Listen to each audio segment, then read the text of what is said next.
இந்தியாவிலே கிடையாது. மேபி அந்த ரெஸ்பெக்டிவ் இண்டஸ்ட்ரீஸில் இருக்கும். இப்போ நீங்கள் பிரம்மாஸ்திரான்னு ஒரு படம் வந்தது, அயன் முகர்ஜியோட படம். ஸோ இப்போ அதெல்லாம் பார்த்திங்க அப்படின்னா அந்த இண்டஸ்ட்ரியிலே பார்த்திங்க அப்படின்னா இருக்கிற எல்லா டாப் ஆக்டர்ஸ் அண்ட் நாகார்ஜுனா எல்லாருமே இன்வால்வ் ஆகி ஒரு பெரிய பட்ஜெட்டில் வித் 4 பார்ட்ஸ் எடுக்கிற மாதிரிலாம் பிளானில் தேவ் ஸ்டார்டட். அண்ட் அதுக்கப்புறமா தான் ஜெயிலர் எடுத்தாங்க. ஆமாம் ஆமாம் ஆமாம், அஃப்கோர்ஸ். ஸோ அது பார்த்திங்க அப்படின்னா ரெண்டாவது பார்த்திங்க அப்படின்னா அந்த மாதிரி நிறைய படம் மல்டி ஸ்டார் காஸ்ட் படம் வேறு இண்டஸ்ட்ரீஸ்லேருந்து அஃப்கோர்ஸ் இருக்குது. பட் ஆனால் இந்த படம் multi star cast with A certificate sir. Multi star cast இவ்வளோ பெரிய ஸ்டார் காஸ்ட் வச்சு இது வரைக்கும் ஏ சர்டிஃபிகேட்டில் ஒரு படம் ட்ரை பண்ணியிருக்காங்கன்னா இல்லை சார்.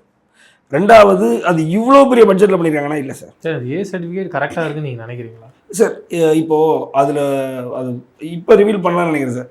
நீங்கள் டெட் பாடி வந்து எனக்கு தெரியாது நீங்கள் எக்ஸ்போஸ் பண்ணி அதை நீங்கள் டிஸ்போஸ் பண்ணுற மாதிரி காட்டுறதெல்லாம் வந்து I don't know how kids will handle it.